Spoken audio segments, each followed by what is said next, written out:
السلام علیکم ورحمۃ اللہ وبرکاتہ۔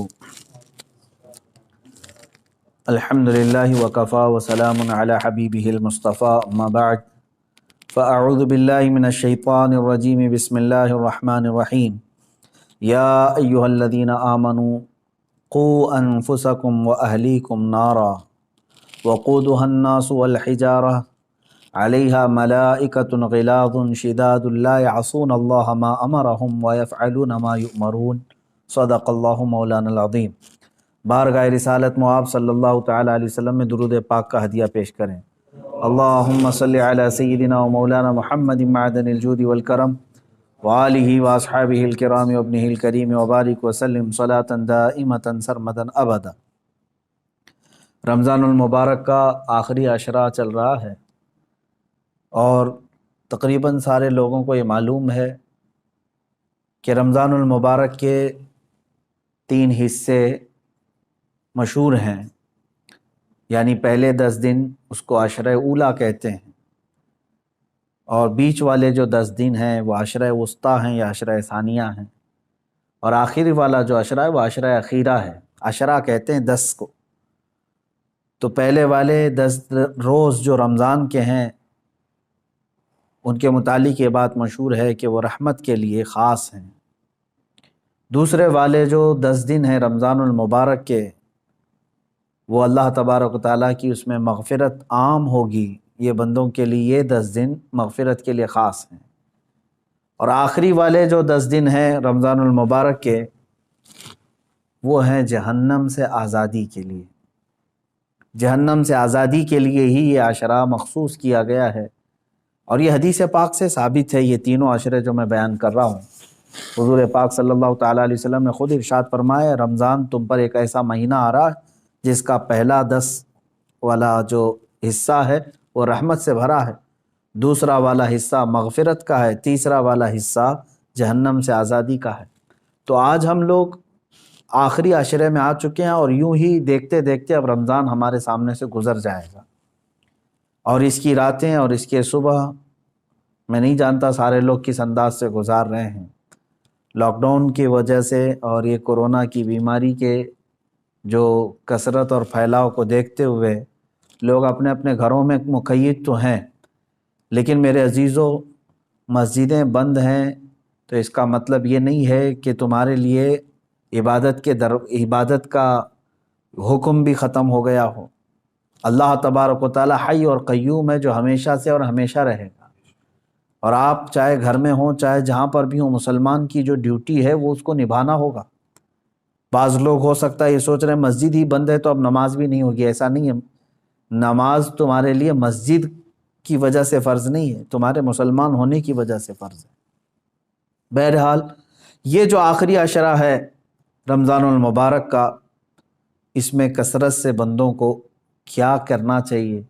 اللہ تبارک و تعالیٰ کی بارگاہ میں اسی چیز کا سوال کرنا چاہیے کہ اے اللہ، تیری بنائی ہوئی اس دوزخ اور جہنم سے میں پناہ مانگتا ہوں، اور اللہ تبارک و تعالیٰ نے اگر تمہارا نام لکھ دیا آزاد ہونے والوں میں تو میں سمجھتا ہوں کہ زندگی وصول ہو گئی۔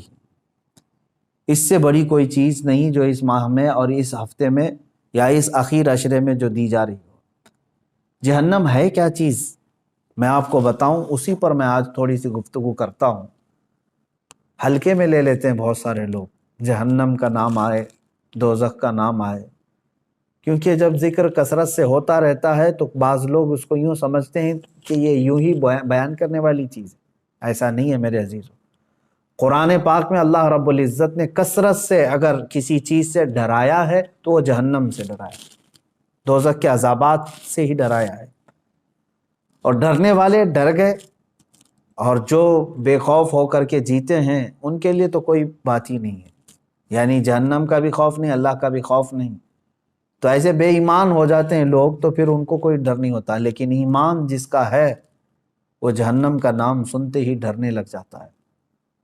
بہت سارے صحابہ اکرام رضوان اللہ تعالی علیہ مجمعین، بہت سارے تابعین، ان کے واقعات موجود ہیں۔ جب نماز میں قیامت کا ذکر آ جاتا، یعنی قرآن پڑھتے پڑھتے، یا پھر جہنم کا تذکرہ ہو جاتا، تو وہ وہیں کے وہیں کھڑے رہ جاتے تھے، اور آگے ہی نہیں بڑھ پاتے تھے نمازوں میں، اس قدر وہ رونا شروع کر دیتے تھے کہ جہنم کے ذکر سے۔ ایک نوجوان صحابی ہیں، رات کے وقت وہ جہنم کا تذکرہ کرتے کرتے نماز میں کھڑے رہ گئے، یہاں تک کہ ان کی ایک ہی رکعت وہ صبح تک ہوئی، نماز کو آگے بڑھا ہی نہیں سکے، اتنا روتے رہے۔ رسول پاک صلی اللہ تعالیٰ علیہ وسلم کی بارگاہ میں صبح حاضر ہوئے تو حضور نے دیکھتے ہی فرمایا کہ اے نوجوان، تیرے رونے نے اور تیرے جہنم کے تذکرے نے عرش کے ملائکہ کو رلا دیا، عرش کے فرشتے بھی جو ہے تمہارے اس جہنم کے تذکرہ کرنے پر اور ندا دینے پر رو پڑے۔ اب اندازہ کریں اللہ کے وہ ملائکہ جو معصوم ہیں، معصوم کا مطلب سمجھتے ہیں جن سے خطا ممکن ہی نہیں ہے، وہ اللہ کے عذاب سے اور جہنم سے ڈر کر کے رونے لگ جاتے ہیں۔ سیدنا عیسیٰ علیہ الصلوۃ والتسلیم کے متعلق ایک بات ملتی ہے، ایک پہاڑ کو آپ نے دیکھا جو معلق ہے، تو آپ نے رب تعالیٰ سے اجازت مانگی کہ اے اللہ اس پہاڑ کو قوت دے دے گویائی کی کہ وہ مجھ سے بات کرے۔ پہاڑ سے آپ نے پوچھا کہ تو معلق کیسے ہے؟ تو اس پہاڑ نے کہا کہ جب میں نے یہ آیت سنی کہ دوزخ کا ایندھن سمجھتے ہیں نا، جو چیز آگ بھڑکانے کے لیے ڈالی جاتی ہے، جیسے آپ تیل ڈالتے ہوں گے، مٹی کا تیل ڈالیں تو آگ بھڑک جاتی ہے، پیٹرول ڈالو، ڈیزل ڈالو، یہ ایندھن ہے۔ جہنم کی آگ بھڑکانے کے لیے ایندھن کیا ہے؟ پتھر ہیں اور انسان ہیں۔ وہی آیت میں نے ابھی پڑھی بھی ہے، اللہ تعالیٰ فرماتا ہے وقودها الناس والحجارہ، انسان اور پتھر جہنم کا ایندھن ہوں گے، جب جب ان کو ڈالا جائے گا آگ بھڑکتی رہے گی۔ تو وہ اس پہاڑ نے جواب دیا کہ جب میں نے یہ سنا کہ جہنم کا ایندھن پتھر ہوں گے تو میں خوف سے لرزنے لگ گیا کہ ان پتھروں میں بھی ہوں گا کہ مجھے جہنم میں ڈال کر کے آگ بھڑکائی جائے۔ تو میں رب تبارک و تعالیٰ کی بارگاہ میں امان کے لیے رو رہا ہوں۔ عیسیٰ علیہ السلام نے اللہ کی بارگاہ میں اس کی سفارش کی، اللہ تبارک و تعالیٰ نے امان کا وعدہ عطا فرمایا۔ اور آپ کیا سمجھتے ہیں کہ یہ جو پہاڑ ہل جاتے ہیں، چٹانیں کھسک جاتی ہیں، قرآن میں ہے، اللہ تعالیٰ فرماتا ہے وَإِنَّ مِنَ الْحِجَارَةِ لَمَا يَتَفَجَّرُ مِنْهُ الْأَنْهَارُ، بعض پتھروں کو تم دیکھو گے کہ وہ پھٹ جاتے ہیں، پانی کا جھرنا نکلتا ہے۔ یہ فالس کیا ہیں؟ آبشار۔ وَإِنَّ مِنْهَا لَمَا يَشَّقَّقُ فَيَخْرُجُ مِنْهُ الْمَاءُ، اور تم دیکھو گے کبھی پھٹیں تو اس میں سے پانی نکل جائے۔ وَإِنَّ مِنْهَا لَمَا يَهْبِطُ مِنْ خَشْيَةِ اللَّهِ، اور بعض پتھر ایسے ہیں کہ جب وہ ہل جاتے ہیں، گر جاتے ہیں، کس وجہ سے؟ اللہ فرماتا ہے من خشیت اللہ، اللہ کے خوف سے۔ یہ دنیا میں جو چٹانیں اور پتھر کھسک جاتی ہیں، یہ اللہ کے خوف سے، ڈر سے اپنی جگہ چھوڑ کر کے ہل جاتے ہیں۔ جہنم کا تذکرہ میرے عزیزو اگر انسانوں کو نہیں ہلاتا ہے تو گویا کہ پھر ہمارے دل پتھر سے زیادہ سخت ہو گئے، ڈر ہی نہیں ہے، خوف ہی نہیں ہے۔ اب سنو، یہ آخری عشرہ ہے، پھر بھی تو ہمیں نیند چھوڑتی نہیں ہے۔ دن لہو میں کھونا تجھے، شب صبح تک سونا تجھے، شرم نبی خوف خدا یہ بھی نہیں وہ بھی نہیں۔ یہ شعر تو آج پورا صاف نظر آتا ہے کہ آج زندگی گزارنے کے طریقے جو بنا لیے ہمارے بچوں نے، نوجوانوں سے۔ میرے عزیزو، یہ آخری عشرہ جس طرح سے اب گزارا جا رہا ہے، افسوس کی بات ہے۔ رسول پاک صلی اللہ تعالیٰ علیہ وسلم نے ارشاد فرمایا میں نے دو لوگوں کو سوتے ہوئے کبھی نہیں دیکھا۔ وہ کون دو لوگ ہیں؟ توجہ چاہتا ہوں۔ دو لوگ کبھی نہیں سوئیں گے۔ مثلا کبھی نہیں سونے کا مطلب یہ ہے کہ زیادہ نہیں سوئیں گے، سوتے سوتے تھوڑی نہ گزارے۔ کون؟ فرمایا ایک وہ شخص جس کو کسی چیز کی طلب ہے، انتظار میں بیٹھا ہوا ہے، وہ نہیں سوئے گا۔ گاڑی ابھی آنے والی ہے، اس کے انتظار میں کھڑا ہے، تو سوئے گا تو پتہ نہیں کب آئی کب چلی گئی۔ جو کسی چیز کی طلب میں بیٹھا ہے وہ نہیں سوتا، دوسرا جو کسی چیز سے ڈرا ہوا ہے وہ بھی نہیں سوتا۔ مثال کے طور پر ادھر سے بھی ادھر سے بھی ادھر سے بھی دشمن کا خوف ہے تو کیا اسے نیند آئے گی؟ نہیں سوئے گا۔ جو بندہ کسی چیز کی طلب میں ہے وہ بھی نہیں سوتا، اور جو کسی چیز کے خوف میں ہے وہ بھی نہیں سوتا۔ میرے آقا صلی اللہ تعالیٰ علیہ وسلم فرماتے ہیں تو پھر جس کو جنت کی طلب ہے وہ سو کیوں رہا ہے، اور جس کو جہنم کا خوف ہے وہ سو کیوں رہا ہے؟ اور یہ حدیث کے کئی الفاظ ہیں۔ میرے آقا صلی اللہ تعالیٰ علیہ وسلم نے فرمایا کہ سونے والوں میں نہ رہو، یعنی کثرت سے سو کر کے اپنے دن اور رات کاٹ لیے تو نہ تم اس طلب کو پا سکو گے جس کے لیے دعائیں کرتے ہو، جنت چاہیے جنت چاہیے۔ ارے جس چیز کی طلب ہے سو کر کے چاہیے تمہیں، اور جہنم سے ڈرتے بھی ہو پھر بھی سوئے ہوئے ہو۔ حضور پاک صلی اللہ تعالیٰ علیہ وسلم سونے والوں کے پاس سے گزرے اور پھر یہ ارشاد فرمایا، میں نے نہیں دیکھا کہ جہنم سے ڈرنے والے اس طرح سوتے ہیں۔ اور آیت کریمہ بھی میرے آقا صلی اللہ تعالیٰ علیہ وسلم نے تلاوت فرمائی۔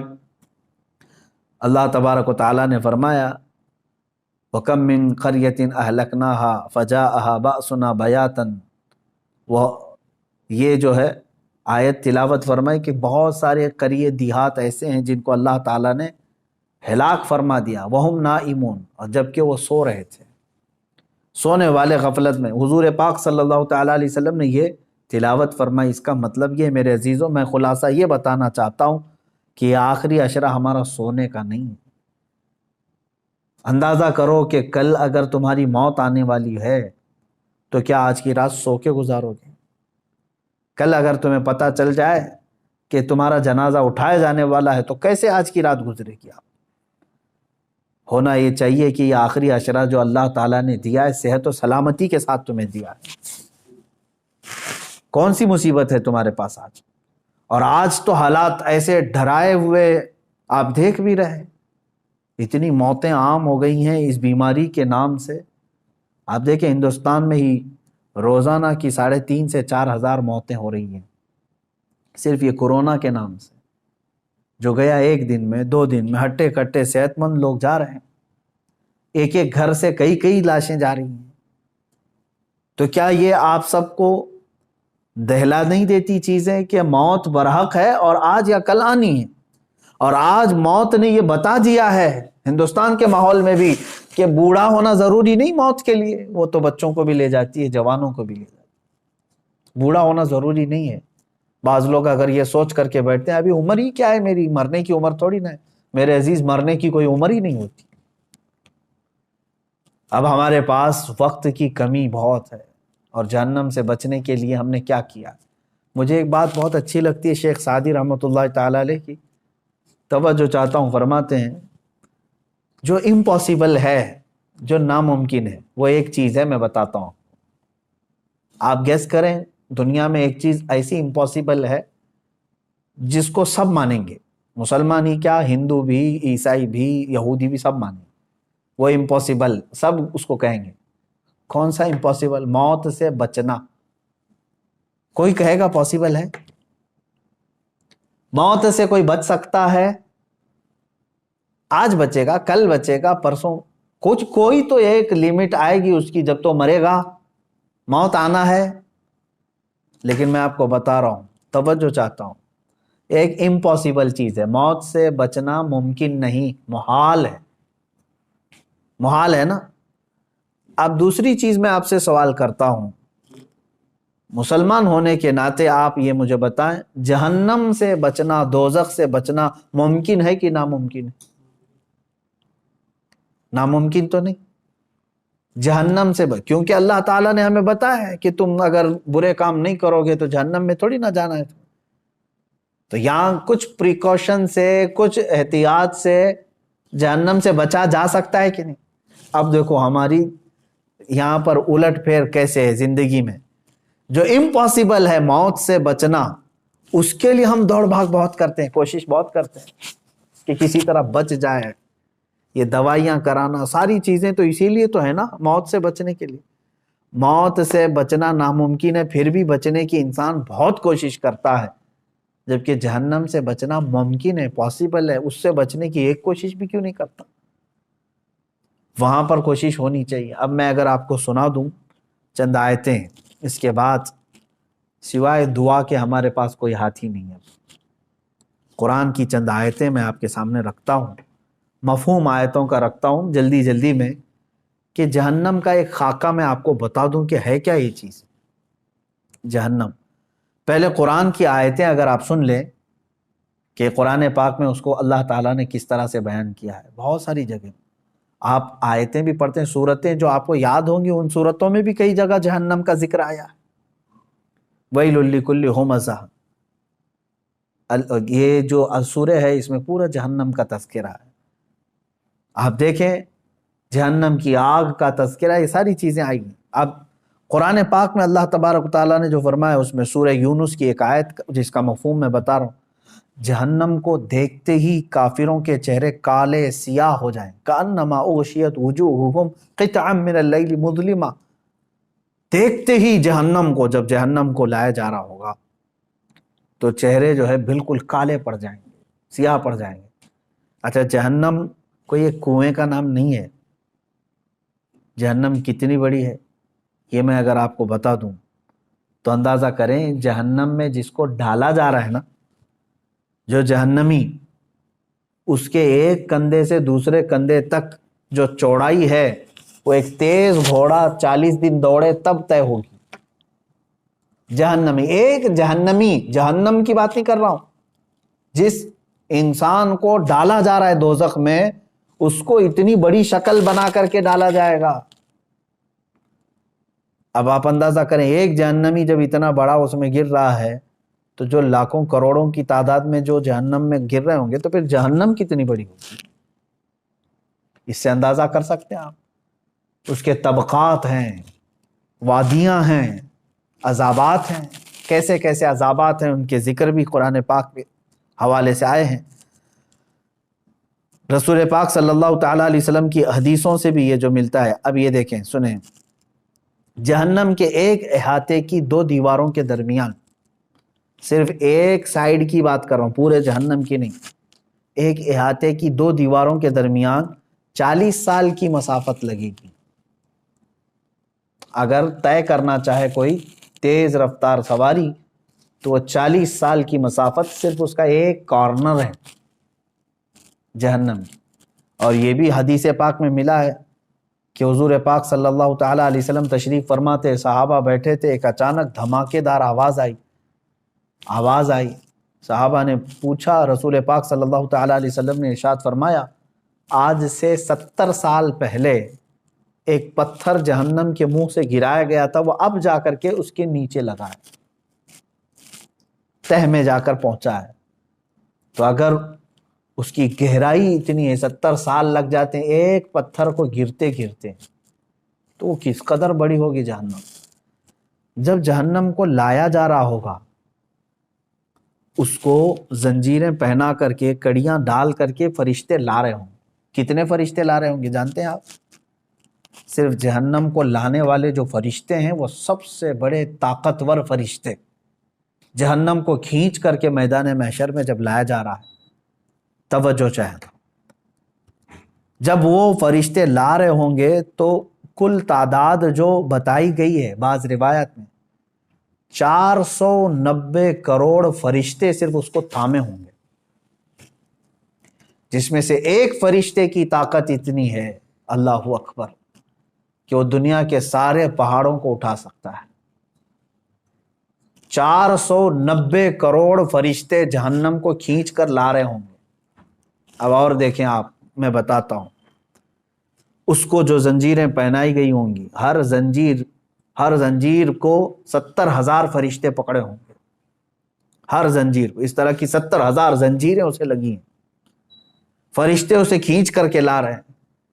اور جب میدان محشر میں وہ جہنم کو لایا جائے گا، آگ اگلتی ہوئی جب وہ آ رہی ہوگی، اب یہ بات پڑھتے ہی دل دہل جاتا ہے میرا کہ جیسے مجرمین کو دیکھے گی جہنم، جن کے لیے دوزخ لکھ دیا گیا ہے یا ان کو دوزخ میں جانے کا آرڈر ہو گیا، تو جیسے ہی وہ مجرمین کو میدان قیامت میں جہنم دیکھے گی، یہ 490 کروڑ فرشتوں کے بھی ہاتھ چھوڑا کر کے بھاگنے لگی. ان سے بھی وہ ہاتھ چھوڑا کر کے ان مجرمین کی طرف بھاگے گی. اسے روکا جائے گا، زنجیریں کھینچ لی جائیں گی. کس کی طرف جائے گی؟ مجرمین کی طرف نگلنے کے لیے. کہ مجھے بھوک زیادہ ہے اور یہ مجرمین مجھے دیے جائیں. تو میدان قیامت میں آگ اگلتے ہوئے جہنم مجرمین کی طرف دوڑتی ہوئی آتی ہے. یہ سوچ کر کے ہی دل دہل جاتا ہے. اور پھر قرآن پاک میں اللہ تعالیٰ فرماتا ہے سورہ قاف میں یوم نقول لجہنم حل امتلأت وتقول حل من مزید.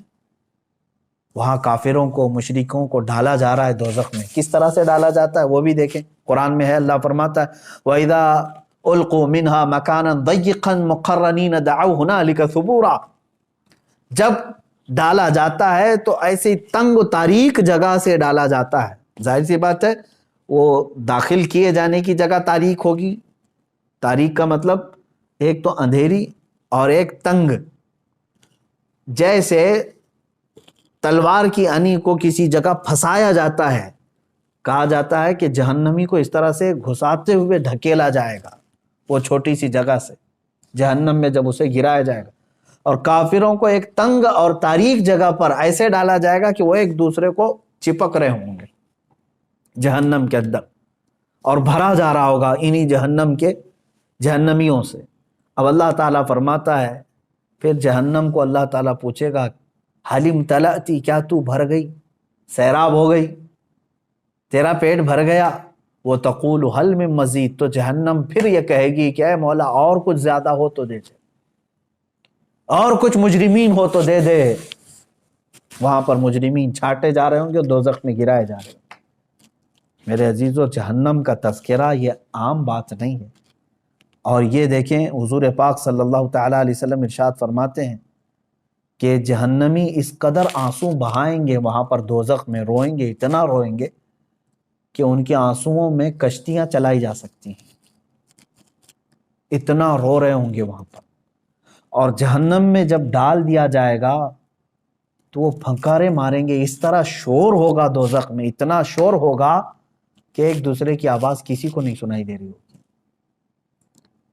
وہ ہر کوئی, کیوں نہیں شور ہوگا کہ جو وہاں پر ان کو زندگی دی جا رہی کیسی ہے جانتے ہیں, آگ کا بچھونا, آگ کا اوڑھنا, اللہ اکبر, آگ کی زنجیریں ان کو پہنائی جا چکی ہوں گی, ہاتھوں میں بھی اور پیروں میں بھی.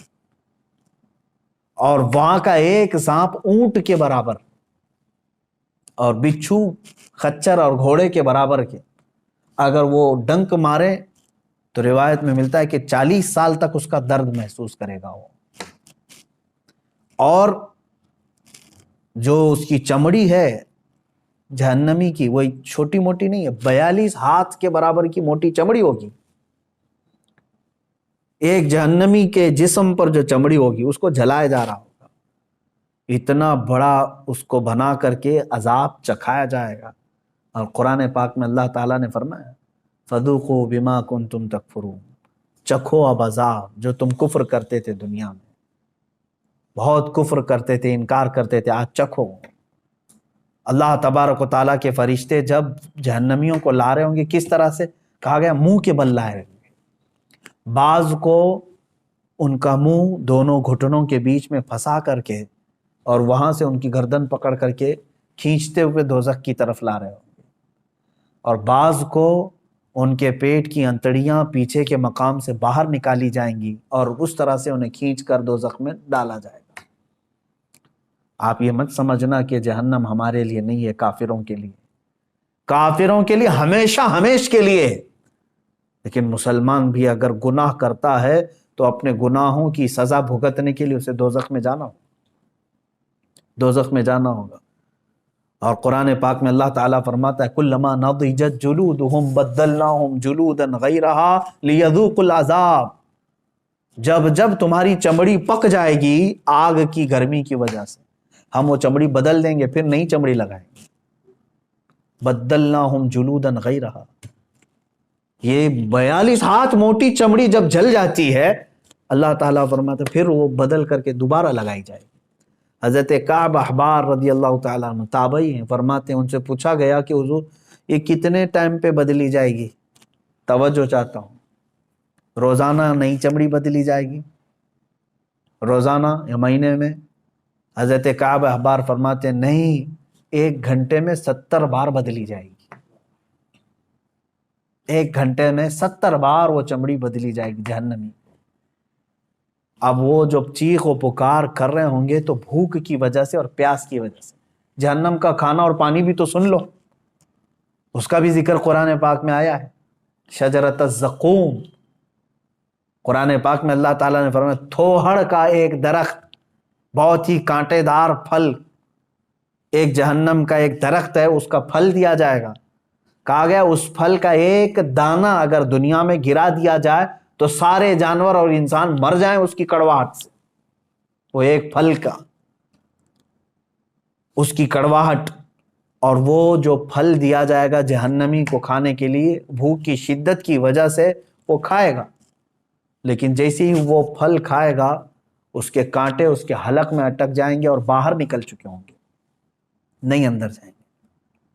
وہ کہے گا کہ مجھے پانی پلایا جائے، پانی بھی مائے حمیم، شرب الہیم۔ سورہ واقعہ پڑھو تو رونگٹے کانپ جاتے ہیں۔ اللہ تبارک و تعالیٰ فرماتا ہے ھذا نزلہم یوم الدین، آج تمہاری مہمان نوازی اسی پانی سے کی جائے گی۔ وہ کون سا پانی؟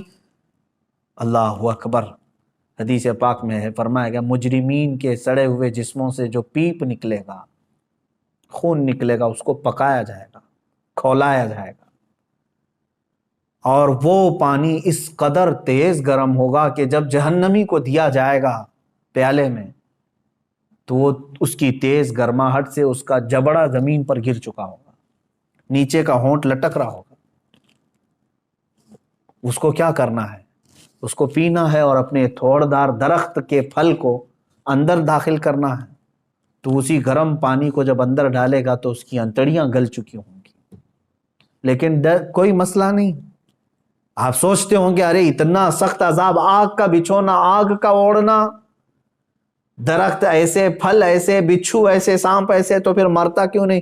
قرآن میں اللہ نے وہ بھی فرمایا، سورۃ الاعلیٰ کی آیت ہے، اللہ فرماتے ثم لا يموت فیہا ولا یحیا۔ جہنم کا عذاب ایسا ہے کہ یہ دوزخ نہ کسی کو زندہ رکھے گی نہ کسی کو موت دے گی، موت بھی نہیں آنی، مر بھی نہیں سکتے۔ مجرمین وہاں یہی تمنا کریں گے جو دنیا میں موت آنے سے جو ہم ڈرتے تھے، لیکن آج ہم کو چاہیے موت تو دے دی جائے۔ رب تعالیٰ فرماتا ہے نہیں، اب موت کسی کو نہیں آنی ہے، دنیا میں ایک بار آ چکی، آ گئی۔ نہ جنتیوں کو موت آنی ہے نہ دوزخیوں کو موت آنی ہے، یہ ہے دوزخ۔ اس کی چند ہی باتیں میں نے پڑھا میرے عزیزو، اللہ اکبر۔ ایک حدیث پاک ہے مسند احمد کی، یہ بھی حدیث سن لے، میرے آقا صلی اللہ علیہ وسلم سے مروی ہے، جہنمیوں کے سر پر اس قدر کھولتا ہوا گرم پانی ڈالا جائے گا کہ وہ سر میں چھید کر کے پیٹ میں پہنچ جائے گا۔ اگر اوپر سے پانی گرایا جائے تو سر میں سے سوراخ کرتے ہوئے پیٹ میں گر جائے گا، اور پیٹ میں جو کچھ ہو اسے کاٹ ڈالے گا، اور یہ سب کچھ پیٹ سے نکل کر قدموں میں آ گرے گا۔ اللہ اکبر۔ اور یہ جہنمیوں کو ایک اور عذاب ہے، پہاڑ چڑھنے کا عذاب۔ صعود ایک پہاڑ ہے، کہا جائے گا کہ اس پہاڑ کو طے کرو، چڑھو۔ وہ پہاڑ چڑھنے میں انہیں 40 سال لگ جائیں گے، پھر انہیں اتارا جائے گا اور پھر کہا جائے گا پھر پہاڑ چڑھو۔ تو کچھ لوگوں کو یہ پہاڑ چڑھنے کا عذاب دیا جائے گا، یہ قرآن پاک میں بھی ذکر ہے، 70 سال لگ جائیں گے پہاڑ چڑھنے میں۔ جہنمیوں کو مارنے کے لیے جو لوہے کے گرز وہاں پر ہیں اتنے وزنی ہیں کہ سارے انسان اور جنات ملا کر کے بھی اسے اٹھا نہیں سکیں گے، لیکن وہ فرشتے جو عذاب دینے والے فرشتے ہیں وہ سخت ہیبت ناک شکل میں جہنم میں موجود ہوں گے، جو عذاب دے رہے ہوں گے، اور بے رحم، بالکل کسی پر رحم نہیں کھائیں گے۔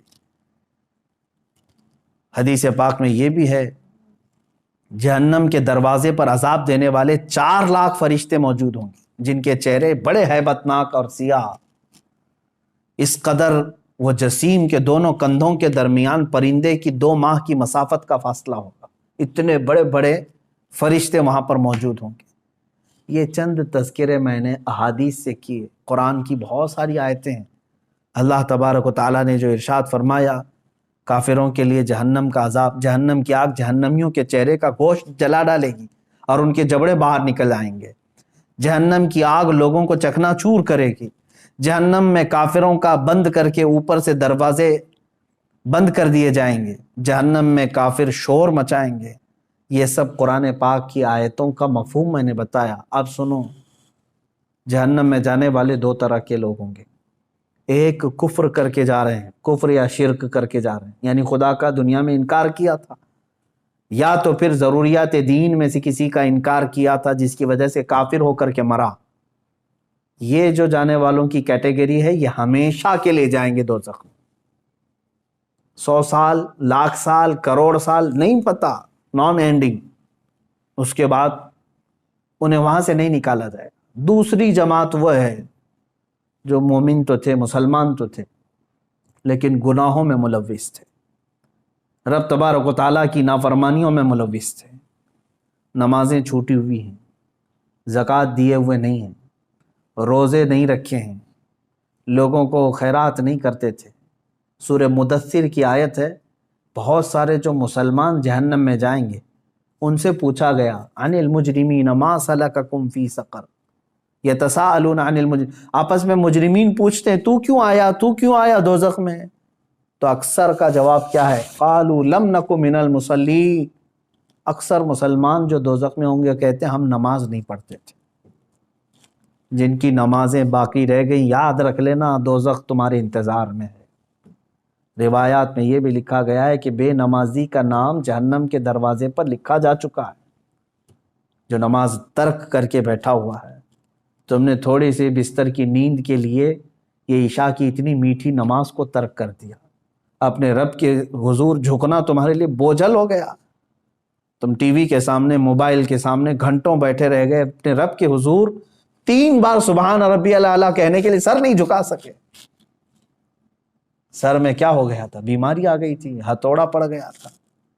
کتنے لوگ ایسے ہیں جو اپنے رب کو بھولے بیٹھے ہیں اور نمازوں سے غافل ہیں۔ ہر ایک کے کھاتے میں پیچھے پلٹ کر کے دیکھو تو تمہاری نمازیں باقی ہیں میرے عزیزوں، اور تم اللہ کے حضور جانے والے ہو۔ آخرت کا سفر بہت قریب ہے تمہارا، اور اس سفر پر جانے والا مردہ کبھی واپس نہیں آتا، اور نہ ہی تم سے کہنے کے لیے کوئی آئے گا کیا تم نے اور ہم نے اپنے ماں باپ اور اپنے بھائیوں کو نہیں دفن کیا ہے؟ ہمارے بڑوں کو اپنے کندھوں سے اٹھا کر لے جا چکے، ہم قبروں میں دبا کر کے آ گئے اور ان کو اللہ کے حوالے چھوڑ کر کے آئے۔ مجھے یہ بتاؤ کہ قبر میں ان کو کیا چاہیے کیا نہیں چاہیے، کبھی آج آ کر کے انہوں نے بتایا ہم کو؟ اسی سے سمجھ لو کہ جس دن تم بھی جاؤ گے، تم بھی بتانے کے لیے اپنے بیٹوں کے پاس کبھی نہیں آنے والے۔ تم پر کیا گزرے گی وہاں پر تم کسی سے کہہ نہیں سکو گے۔ جو کچھ ہے اپنا حساب صاف کر لو میرے عزیزو، ورنہ جہنم کا عذاب انتظار میں ہے۔ اب سوچو، اب یہ ایک روایت میں بتاتا ہوں، جب کافروں کو اللہ تبارک و تعالیٰ دوزخ میں ڈالے گا، اللہ کفر سے محفوظ رکھے۔ یہ اتنی بڑی نعمت تمہارے پاس ہے ایمان کی، ڈرتے رہو، اے اللہ آج تو نے مجھے ہدایت دی ہے، میری موت تک اس پر مجھے قائم رکھ۔ میں سمجھتا ہوں دنیا کی سب سے بڑی دعا یہی ہے کہ اللہ ایمان پر خاتمہ کر دے۔ اگر وہ ایمان پر موت ہوئی ہے تو سب کچھ ٹھیک ہے، بخشش کی امید ہے، قیامت کے دن سفارش سے بخشے جا سکتے ہیں۔ لیکن کفر پر موت ہوئی تو حضور پاک صلی اللہ علیہ وسلم بھی سفارش نہیں کریں گے، کوئی نبی نہیں، کوئی نبی شفاعت نہیں کرے گا، نہ سفارش کرے گا۔ گنہگاروں کے لیے سفارش ہے، کافروں کے لیے نہیں ہے۔ اب جب وہ دوزخ میں ڈالے جائیں گے، دوزخ کے جو داروغہ ہیں فرشتے، ان کا نام مالک ہے، حضرت مالک علیہ السلام۔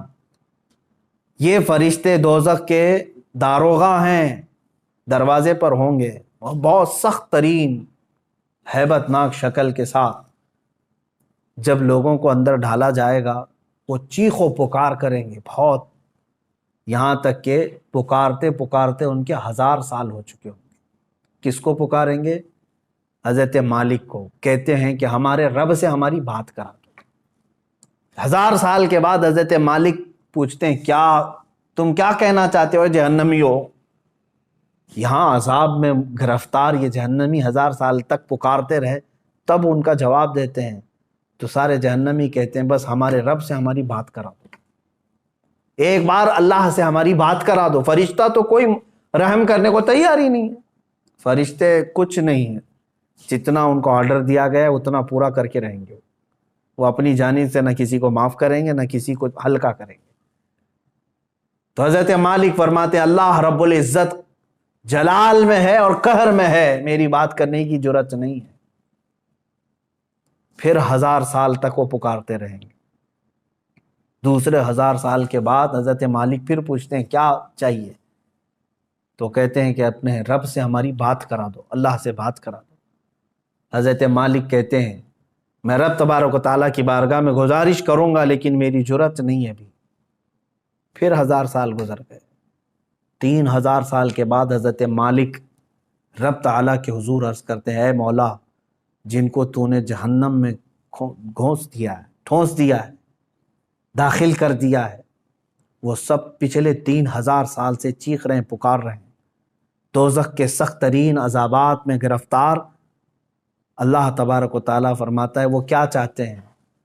حضرت مالک فرماتے ہیں اے مولا، وہ کہہ رہے ہیں کہ تجھ سے بات کرنا چاہتے ہیں، رب تبارک و تعالیٰ تجھ سے وہ کلام کرنا چاہتے ہیں۔ اللہ تبارک و تعالیٰ نے جلال میں اعلان فرمایا اے مالک ان سے کہہ دو آج کے بعد نہ رب تعالیٰ ان کا خدا نہ ان کی طرف دیکھنا چاہتا ہے نہ ان سے بات کرنا چاہتا ہے۔ فی ناری جہنم و فیہا خالدون، دوزخ کے عذاب میں وہ جا چکے اور ہمیشہ کے لیے رہنے والے، اب بات چیت کا وقت نہیں۔ یہ کفار و مشرکین کے ساتھ ہمیشہ کے لیے جیسے ہی ان کو اعلان ہو جائے گا وہ اتنا چیخ ماریں گے کہ جہنم ہل رہی ہوگی۔ میرے عزیزو، انہی کے چیخ و پکار اور عذابات کے درمیان کچھ گنہگار بھی ہوں گے۔ اسی لیے آپ دیکھیں پورے رمضان المبارک کی تراویح جب پڑھتے ہیں تو آپ کو شاید ہو سکتا ہے جہاں پر بھی پڑھتے ہوں، اکثر تو میں نے دیکھا ہے ہمارے ہاں تو رواج یہی ہے، ہر 4 رکعت پر ہم دعا یہی کرتے ہیں اللہم اجرنا من النار، اللہم اجرنا من النار۔ یہ کیا چیز ہے؟ ہم اللہ کی بارگاہ میں کہتے ہیں اے اللہ مجھے جہنم سے بچا لے، اے اللہ مجھے جہنم سے بچا لے، اے اللہ مجھے جہنم سے بچا لے۔ آج ہر مومن کو چاہیے کہ یہ آخری عشرہ جہنم سے آزادی کا عشرہ ہے، تم سو کر کے نہ گزارو بلکہ اسے پکارو۔ ہاں ایک بات یہ بھی ہے کہ اس کا وعدہ ہے کہ ان راتوں میں اللہ تعالیٰ بے حساب بندوں کی بخشش کرتا ہے، جہنم سے آزادی کا انہیں پروانہ دیتا ہے، جا فلاں کا بیٹا آزاد ہے، فلاں کا بیٹا آزاد ہے۔ کیا ہی خوش قسمت ہیں وہ لوگ جن کا نام آج کی رات پکارا جا رہا ہو کہ فلاں آزاد ہو گیا، لیکن اس کے لیے میرے عزیزو دل سے پکارنا ضروری ہے، جہنم کا خوف بھی دل میں رہے اور رب تعالیٰ کی رحمت سے امید بھی لگی رہے۔ اور حضرت سفیان ثوری رضی اللہ تعالیٰ عنہ کا وہ قول مجھے یاد آتا ہے، آپ فرماتے تھے اے اللہ، ایک تابعی ہیں، تابعی صحابہ کو جنہوں نے دیکھا وہ تابعی بڑے نیک، ان کی بہت ساری عبادتیں، لیکن کیسے کہتے ہیں دیکھو اللہ کی بارگاہ میں یوں عرض کرتے ہیں اے اللہ میرے اعمال کے حساب سے میں تیری جنت الفردوس کا لائق تو نہیں ہوں، میں تیری جنت میں جانے کا اہل تو ہوں نہیں، لیکن اے مولا تیری دوزخ کا عذاب سہنے کے قابل بھی نہیں ہوں، میں ایسا کمزور کہ دنیا کے مچھر کے کاٹنے پر بھی لگ جاتا ہوں، تیرے دوزخ کے ہولناک عذابات کا سامنا کیسے کر پاؤں گا؟ اب بچتا کیا ہے؟ میں میرے عمل کے مطابق جنت میں جا نہیں سکتا اور تیرے عذاب دوزخ کو برداشت کر نہیں سکتا، مولا بس بات رہ جاتی ہے تیرے فضل کی، بات رہ جاتی ہے تیرے رحم کی، اگر تو فضل اور رحم فرما دے تو مجھ جیسا بندہ بھی تیری جنت کا مزہ لے سکتا۔ اے مسلمانوں، آج کی رات اور جو یہ آخری عشرہ آئے اس میں سونے کے لیے نہیں ہے، ہاں جس قدر تم اپنے جسم کو راحت دے سکتے ہو سو، لیکن ڈر کر کے بستر چھوڑ کر کے اٹھ جاؤ کسی بھی وقت، دکھاوے کے لیے نہیں۔ لوگ بھیڑ جمع کر کے سوچتے ہیں کہ ہم عبادتوں کے لیے چلے آئیں، بلکہ بسا اوقات ایسا بھی ہونا چاہیے آپ کے ساتھ۔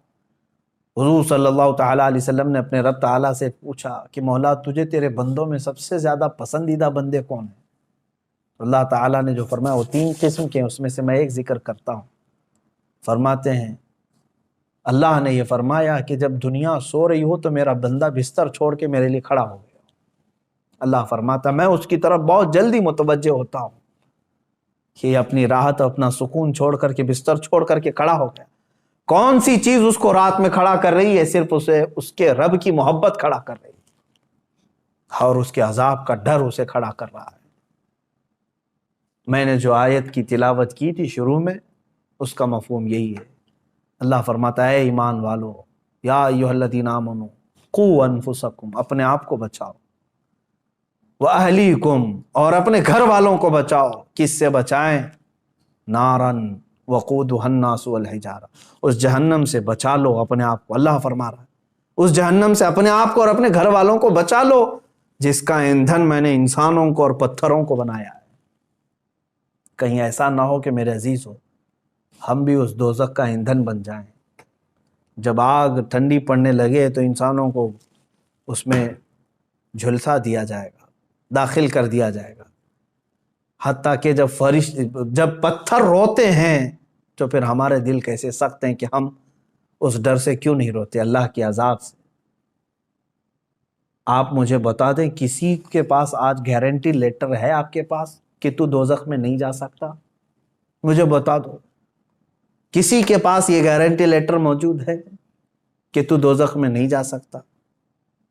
میرے عزیزو، ہمارے کسی کے پاس ایسی کوئی بھی چیز نہیں۔ ہمارے پاس تو کیا ہے؟ صحابہ کرام کو جب حضور نے فرما دیا تھا کہ تم جنتی ہو، اس کے باوجود حضرت عمر اتنا روتے تھے کہ ان کی آنکھوں کے نیچے کالا حلقہ بن گیا تھا، کالا حلقہ بن گیا تھا۔ صحابہ، تابعین، اولیاء، حضرت عمر ابن عبدالعزیز رضی اللہ تعالیٰ عنہ، عید کا دن ہے، اب رمضان کے بعد عید کے لیے ہم سب زور شور سے تیاریوں میں رہتے ہیں، گھر میں بیٹھے رو رہے تھے۔ جن کے پورے قرآن پاک کی تلاوت اور روزوں کے ساتھ رمضان گزرا، عید کے لیے لوگ نئے کپڑوں کے ساتھ جب تھے، آپ رو رہے تھے۔ لوگ آئے آپ کو بلانے کے لیے، چلیں آج عید کا دن ہے۔ آپ نے فرمایا، مجھے ڈر لگتا ہے کہ کہیں میرے روزے میرے منہ پہ مار دیے گئے ہوں گے، میری تلاوتیں پھینک دی گئی ہوں گی، تو میری کون سی عید ہے؟ کیا پتا کہ قبول ہوئی کہ نہیں ہوئی۔ یہ وہ اولیاء کاملین تھے جو ڈر سے تھر تھر کانپتے بھی تھے، لیکن اللہ کی ذات سے ایک امید بھی لگائے رہتے تھے۔ آج میرے عزیزو، یہ آخری عشرہ گناہوں سے توبہ کا بھی ہے، جہنم سے آزادی کا ہے۔ اور جب میرے آقا نے فرما دیا کہ رمضان کا آخری عشرہ جہنم سے آزادی کا ہے، تو کیوں نہ ہم آزادی لیں۔ اور ایک اور بڑی بات میں بتا کر اپنی گفتگو کو سمیٹتا ہوں۔ حضور نے فرمایا، وہ شخص ہلاک و برباد ہو جائے جو رمضان کو پایا اور اس کا احترام نہیں کر سکا۔ حضور نے اس کے لیے ہلاکت کی دعا فرما دی۔ رمضان تو اسے ملا لیکن اس کا احترام نہیں کر سکا، اس کا حق ادا نہیں کر سکا، ایسا شخص ہلاک و برباد ہو جائے۔ اللہ تبارک و تعالیٰ اس ہلاکت و بربادی سے ہمیں محفوظ فرمائے۔ میں آخر میں صرف اتنی دعا کروں گا، اللہم انا نسألک الجنۃ ونعوذ بک من النار، اللہم انا نسألک الجنۃ ونعوذ بک من النار، اللہم انا نسألک الجنۃ ونعوذ بک من النار۔ اے اللہ، ہم تیری جنت کا سوال کرتے ہیں اور تیری دوزخ سے پناہ مانگتے ہیں۔ اے کریم خدا ارحم الراحمین، دوزخ کے دروازوں سے ہم کو دوری عطا کر دے۔ مولا، میرے اعمال کا بدلہ تو جہنم ہی ہے۔ اے کریم خدا، تو اگر فضل فرمائے، تو اگر رحم فرمائے، کریم تیرے کرم کے صدقے ہم جیسے نکمے بھی جہنم سے آزاد ہو سکتے ہیں۔ مولا، اگر ہم جیسوں کو تو نے معاف کر دیا تو تیرے خزانے میں کوئی کمی بھی نہیں ہوگی۔ اے رب ذوالجلال، یہ رمضان المبارک کا آخری عشرہ ہے، یہ جہنم سے آزاد ہونے والوں کے لیے، اور تو بے پناہ لوگوں کو آزاد کرتا ہے۔ کاش مولا ہم جیسوں کا بھی نام ان آزاد ہونے والوں میں شامل کر لے۔ مولا، تیرا فضل و کرم و احسان ہے۔ اس رمضان کے آخری عشرے میں مولا ہم تجھ سے صرف اور صرف یہی سوال کرتے ہیں کہ مولا ہم کو جہنم سے آزادی کا پروانہ عطا فرما دے۔ اے رب ذوالجلال احسن الخالقین، ہمارا یہ کمزور جسم عذابات کو سہنے کے قابل نہیں، ہم نے گناہ اپنے عیش بھر کیے ہیں مولا، تیری نافرمانیاں بھی ہوئی ہیں، لیکن تو رحیم ہے مولا، تو ستار ہے، تو غفار ہے، تو مولا بے سبب معاف فرماتا ہے۔ اے کریم خدا، ہم سب کے حساب میں آسانیاں عطا فرما۔ ارحم الراحمین، ہم سب کے لیے تو جنت کے دروازے کشادہ فرما۔ اے اللہ، جب ہماری موت قریب آئے تو ہمیں توبہ کی توفیق نصیب فرما۔ مولا، ایمان پر خاتمہ بالخیر عطا فرما۔ وصلی اللہ تعالی علی خیر خلق محمد وآلہ وصحبہ اجمعین برحمتک